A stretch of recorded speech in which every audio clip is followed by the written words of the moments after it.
So we are back again talking with some different mental health professionals from our community. And I am fortunate to be joined by Erin and Candace, who both work for Rock Springs, which is in Georgetown, but provides services for this whole area. So I'm just going to let them give a little background of what type of mental health professional they are and what they do. And then we'll go into later about what Rock Springs does. So Erin, if you want to start us off. Sure, absolutely. So I am a licensed clinical psychologist, and my role here at Rock Springs is I'm Director of Clinical Services and Chief Operating Officer. And, in my role, I'm very sort of hands-on and get to work, obviously, every day with patient care, but I also get to mentor and supervise our non-medical clinical team. So our therapists and social workers that work hand in hand with patients and parents and family members along their road to recovery and through treatment. So never bored? Never. Every day is a little bit different, but it keeps it exciting. And what about you, Candace? Hello. My name is Candace Shuretsky, and I'm the psychiatric mental health nurse practitioner over at Changes in Cedar Park in our outpatient program. And we do partial hospitalization and intensive outpatient. And then I help out with the new inpatient unit over at Rock Springs. My overall job is to evaluate patients and with our treatment team to sign on a good plan, whether that includes medications or sole therapy, and kind of continue to do ongoing assessments. Awesome. And with that, if one of you or both of you talk about, because we said Rock Spring Changes, some different things, intensive outpatient, inpatient. Can you explain a little bit of the difference in when somebody might be utilizing those services? Sure, absolutely. So Candace, maybe I'll cover the more intensive acute levels of care for inpatient, and then you can step in with the outpatient services. So Rock Springs has been in Georgetown for over 6 years now, and our most recent addition to our services include our Changes Cedar Park location that is an outpatient clinic. And then just last week, we also opened a new inpatient adolescent unit. So it's been exciting to see sort of the evolution, and the idea behind everything that Rock Springs does is to be able to meet a client or family where they are. So for some individuals, they're coming to us in a crisis. They have had thoughts about ways to hurt themselves or other people, their voices. They're just really struggling to be able to sort of function at any level outside of an intensive inpatient hospital stay. So we do an assessment, and if they need the inpatient stay, they're admitted onto one of our secure units. It's usually for about a week or two, and the idea there is just to help stabilize someone through that crisis. We're not thinking that people need to be at that level of care long term. Our goal is to provide them with medication, intensive therapy services, intensive case management to stabilize them through that really difficult point in their life, and then to quickly develop a safe discharge plan so they can get back into their community, get back, established with their home and work and school life. And, the team on the inpatient side works together, much like with Candace's team at Changes, to help make sure that all those multifaceted pieces can come together for the patient as quickly as possible. And before we pass it to Candace to talk about the outpatient part, can you explain to families a little bit like what the inpatient unit looks like? I don't think Hollywood really helped us. Yeah. In mental health care and what that looks like. I think there's a lot of fear and not understanding what a facility actually looks like. Absolutely. I can understand that there'd be a lot of bias. People probably get their idea of a mental health inpatient unit from old movies or TV shows where things look very institutional and scary with concrete walls and things of that nature. And, Rock Springs really prides itself on being a very different model. First of all, I think it's important to know that our facility was built from the ground up. And so when we were built 6 years ago, we had a lot of input in designing a building that was warm and open and helped reduce stigma and was more compassionate. Everything from having really sort of, when you go onto the unit, there's like an open feeling. There's skylights, there's big open day rooms, there's patient bedrooms along the outskirts, and doors are left open and people can sort of come and go. There's a lot of connectivity between the staff that are there, the nursing, and the mental health techs every day. They're sort of rounding on the floor to make sure that people's needs are met. When patients are admitted to our inpatient unit, they keep a lot of their own personal belongings in their own clothing. They're sort of not stripped of all of those things. They get to keep, what they need to feel comfortable with, as long as there's not a safety concern. And we have beautiful courtyards with gardens and basketball hoops where they go outside all of the time. And just, warm, inviting, colors and aesthetics throughout. So yeah, I can understand that, people might have a vision in their mind of what it looks like. And I assure you that Rock Springs is designed very differently and feels very differently when you come onto the unit. Fantastic. Thank you. Mm-hmm. And can you want to talk about the other services that Rock Springs does for outpatient? Sure. So once you have completed an inpatient stay and or say you're not in a acute crisis or a crisis that's happening right this moment, there are options to do our partial hospitalization and or our intensive outpatient program. And basically our partial hospitalization program is either a step down from inpatient. So you just discharge from inpatient and still need some, some more intense care. That's where you would come to me. And the partial hospitalization program allows a provider such as myself to still help with medications. We meet weekly to make sure that everything you were prescribed is working well for you, and if any changes need to be met, along with us constantly checking in with our therapists and others on our treatment team to ensure that you're still getting more of an intense approach than a general outpatient program where you see an individual therapist and then a psychiatrist. It's all kind of blended into one. So kind of a day in PHP, you're in different types of groups, doing process therapies, cognitive behavioral therapies, and then you would meet with myself and a registered nurse to make sure, like I said before, that all your medications are working correctly.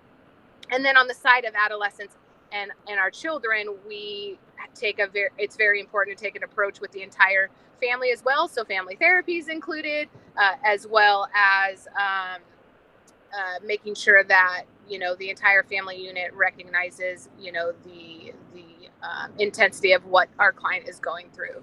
So it's kind of a multidisciplinary approach that we really take pride in. At least I do at the facility. And then if your medications are stabilized and we're still continuing on with treatment, we have an intensive outpatient program where you still meet with me at monthly and or at discharge, and we still can help here and there with medications as we find outpatient providers or ensure that everything is set before you go to your primary individual therapist and psychiatrist. Well, and I love what you talked about there too, that when you're done, like regardless of where you start in the process, that after you're done with your time with y'all and at the facilities, it's not like you're just sent on your way. Like there's very much plans in place that you can continue to get help in like even more, not as regularly as you do in the outpatient program, but you're going to make sure that they have a therapist and that their medication continues. That I often equate it that if you get put in intensive care or in a hospital setting for a physical health condition, it's not like you're there for a week and then you just get released and no big deal, right? Mm-hmm. Like it's down, and it's very similar with mental health. Mm-hmm. So I know Rock Springs, you'll have a number that people can use anytime to call. So mm-hmm. if it's in crisis because they're worried about a child or an adolescent and they call that number, what happens? Sure. So, they call that number and that gets you to a live person. You're not sort of put into some sort of electronic phone system and, sort of ultimately like end up in a phone bank. You speak to a member of our team, and those team members are predominantly master's level therapists that are going to be able to sort of immediately answer your questions, ensure that, yourself or your child or the person you're caring about is, safe in the moment. And then explain to you sort of, if you don't already know, all the different service options that we have here. And then from there, in that same phone call, in that moment, they're going to schedule a time to have a more sort of in-depth conversation with you about what's going on and how we can help meet your needs. And in this day and age with COVID-19, we are been able to sort of shift a lot of our operational models to fit this more sort of remote virtual world. So we can do those assessments over the phone, we can do them via Zoom, or we can do them in person. So it's really sort of your preference right now as to how you access that care. But we are here 24/7. You know, we never close because we understand that mental health crises or questions just about mental health issues can come up at any time.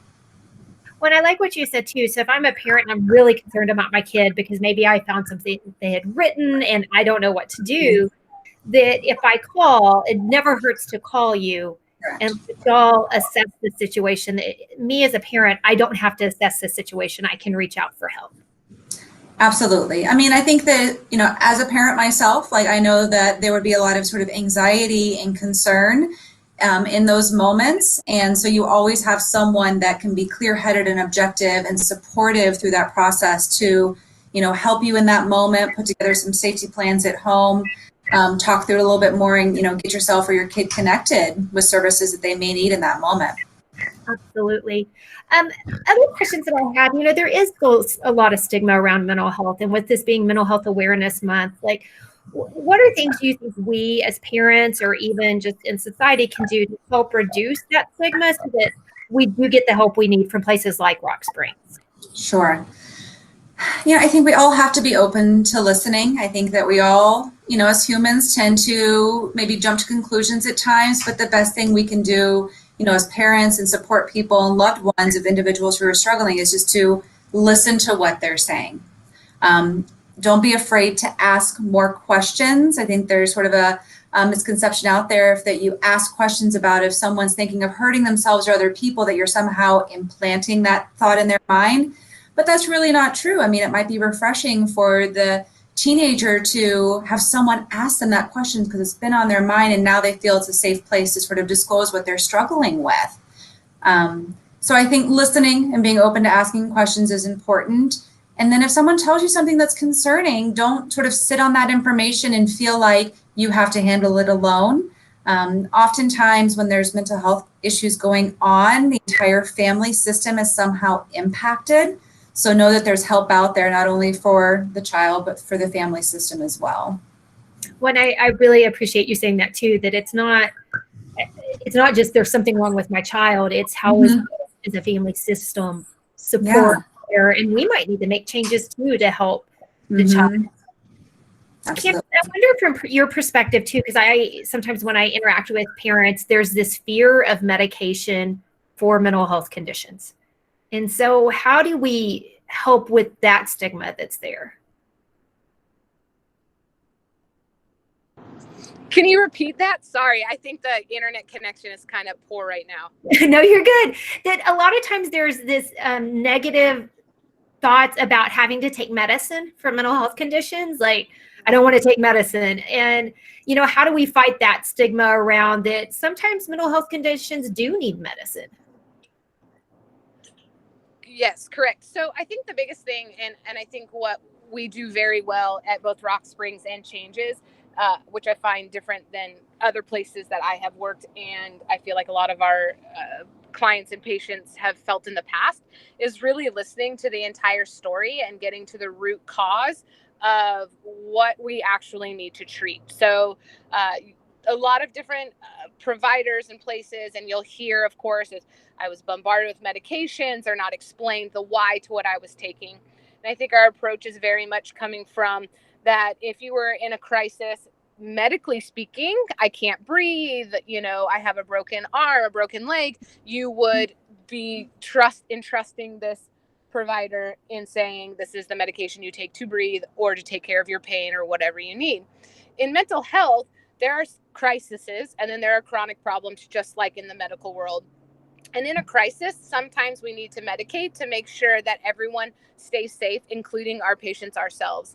And I think that the biggest thing is the education process around medications, where kind of like you spoke to in the past, we have, you know, you have all these movies and a Hollywood vision of what what psychiatric care includes. Yet the reality is the percentage of people who do carry, you know, some clinical depression where you cannot get out of bed or you can't function or keep a job because of your anxiety, depression, maybe even psychosis. And even as kids, can't functioning in school because they can't focus, or their anxiety is so high, or the stressors are so high nowadays that they are failing in other aspects of their world. If you switch that to a medical viewpoint, you would take your kid in to get their throat checked. You would take your kid in to get their ears checked, or their stomach aches, and a lot of times, you would take the medical provider's advice and say, oh yes, I'll start them on that medicine. But I think a big difference is people know antibiotics, people know Tylenols, Motrins, things that would take care of the symptoms. What we don't talk about enough are the medications that are safe and would take care of the symptoms on the psychological side. But I think the main thing is understanding the side effects, and we always want to outweigh risk versus benefit, right? So if your child is, say, minimally depressed, maybe it's just some intensive outpatient or therapy first. But if it continues, then that's where we really need to consider that although this carries a certain side effect, maybe this medication would help them through, and we'll monitor. And that's why we have the different level of cares, through Rock Springs and Changes, is no matter what level, as an adult and or as an adolescent or child, we have the means to take care of it at that level. And that means, intense medications to just therapy. But I think overall, in my opinion, it's the lack of conversation because of the stigma. And I think it's also generational in nature. I think kids nowadays are way more open to talking about, I'm depressed, I'm anxious, I have this, I have that, versus, even my generation, my parents' generations, where you do not talk about if you have any psychological issues because it's such a negative. You heard you can't join the military, you can't have a job, you can't have all these services because if you have a diagnosis, therefore, you somehow or another will be looked down upon in society. So kids nowadays are talking about it a little bit more. I think it's our other generations, our older generations, that are afraid to say, oh, I read that these medications will cause XYZ. So I think it's a lot more just about education nowadays on the newer generation of medications that are relatively safe across the board. Absolutely. And I agree with you 100%. This younger generation, they do not have the stigma. Like I continually say, the stigma is with the parents and that are not listening to kids. And I think even Candace saying like this whole idea of education, and the more we have this conversation, and that's why I wanted to talk with both of you, because I think there is a lot of fear, especially during crisis level, of what's going to happen. So with that, any other thoughts or things you want to talk about that someone would experience at Rock Springs, or mental health in general, since it is Mental Health Awareness Month? I think that, one of the things that I would like to reiterate is, if your child is in a crisis and needs intensive services, we all recognize that that is a crisis for the family system, and you will be treated with respect and compassion around that here. I think it's important during those times to, as best as you can, be trusting of the mental health professionals and their recommendations. And it's going to seem like at times, I think that for families that there's a lot of extreme words being thrown around or extreme recommendations. But if a child's in crisis, it's going to be important to recognize the crisis, and you might have to do a few more things around the house, such as lock up items that are dangerous and watch your child much more closely. But know that those things are probably not going to be long-term, permanent changes to the family system. It's sort of a short-term response to help your child through the crisis. Knowing that if there is a degree of sort of trust and relationship building between a family system and a mental health professional, that those might be sort of, long-term relationships that you have. But you're going to move through phases where things are very intense and very stressful to phases where things feel a little bit more, feel like they're sort of back to a regular routine, and there's going to be ups and downs. And so the family system should be prepared for those ups and downs and not beat themselves up when relapses occur, because it's a natural course of some mental health conditions. Well, and I just like that, like trusting the process, like mental health care is a process. It's not just a one time we're done, like 1 week, everything's good, that it is it can be an intensive process, but if you trust it, Mm-hmm. there's a lot of hope that we can start coming into people's lives. Yes, absolutely. Candace, anything else from you? Yeah, so I think that something that I want to kind of add upon with Erin is that mental health is very different than our physiologic or medical, what you consider like earache, stomach ache, things like that. There isn't one medication, there isn't one answer to that's just blind across the board. So everybody's going to be different. Everyone's going to handle medications differently, to therapy differently, because everyone's life situation's different. So I think what's really important and what I've seen firsthand is the earlier the intervention in a child's life, even if you're slightly concerned that there's anxiety, that there's depression, they're just not acting right, I can't communicate with them. The earlier the intervention and the earlier the coping skills, the ability to relate to what feelings they're having.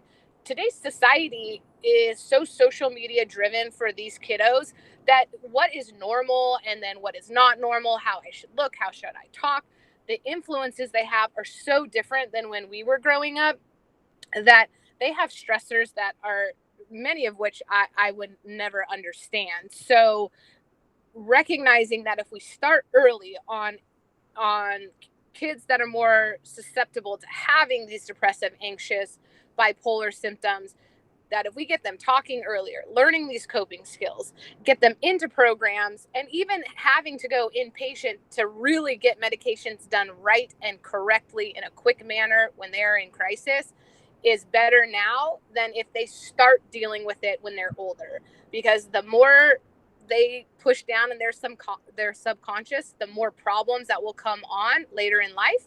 And right now, missing out on a couple weeks of school is a lot different than missing out on a couple months of work when you're older. So I feel like although it might be scary for the parent, resistant from the child, really advocating and saying like, this is not okay, or you are not safe, or tell me how you're feeling. A lot of these kids need the push and need that advocacy from their parent, a teacher, a counselor, to say that you're going down a track that in the long term, it can definitely give you some severe mental health issues in the future. So I feel like with so much changing right now with COVID-19, a lot of parents I have noticed, are not as sensitive to maybe understanding why these kids are having such a intense spike in depression, anxiety, but their life is social.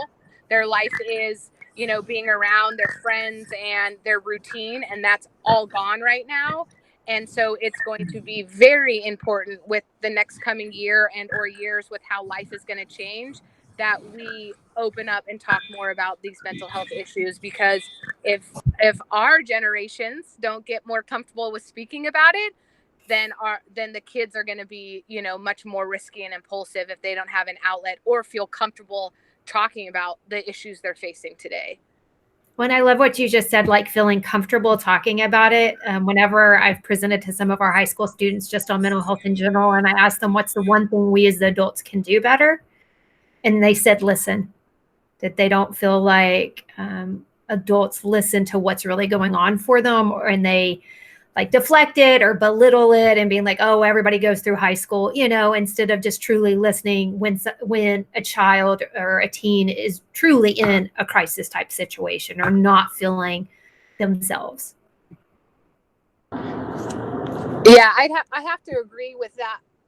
I feel like what I hear a lot from our children and adolescents, and I can see this, is like what we view as something that would be small and minuscule. You have to remember that in the eyes of someone who's 9 that doesn't have that much life experience, or 15 or 16-year-old, that it is the end of the world for them. Like there is no foresight or past to reflect on. And today's stressors, in my opinion, are so much worse than even when I grew up, and the complications, the bullying, the access to media, contact on the internet, to drugs, alcohol. I mean, there's a lot out there that they're kind of on this uphill battle, and if we don't feel comfortable with them coming to us as parents and, you know, school counselors, even just a friend, to say like, I think I'm struggling, and it's then, you know, put down anyway, like, oh, we all went through that. It's like, just listen. And I think that was said before, is sometimes you just need to have someone listen and hear you out, to say, am I really feeling this, or is this really, you know, something I have to worry about because I'm scared? And all it needs is that comfort and or the listening ear to get them in the treatment they need. Anything else from either of you? I have really enjoyed talking with you. I'm thankful for y'all's investment in the community and what y'all have provided. Rock Springs and Changes was the walk sponsor for Round Rock ISD Campus Walk this year, so we were very thankful for that, our walk for suicide awareness and prevention. And my hope is through these video interviews is to help destigmatize what it's like to get help for parents, and to realize that it's normal people that will be there when if you need to take your kid for help, and that it might be scary, but they're there to walk you through it, and you can trust them to take care of your child in the same way you trust them when you go to a hospital for your physical health. And so I just thank you both for giving of your time today, and just what you do every day to support our students. No, thank you. I enjoyed being a part of this. Absolutely. Thank you so much.